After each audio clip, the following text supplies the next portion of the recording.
intilganga tole yor deydi. Sandan harakot, mandan barakot deydi. Tirikchilikda ayb yo'q deydi. Halolmi?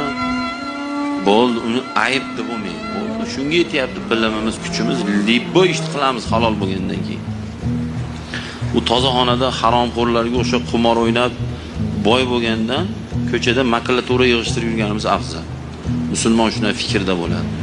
Yoki ana haromxo'r o'g'rilarga o'xshab nima misol janozada bittasini velosipedini minib ketsa, misol talpada bilmayman gogoda bo'lib qoladi-yu.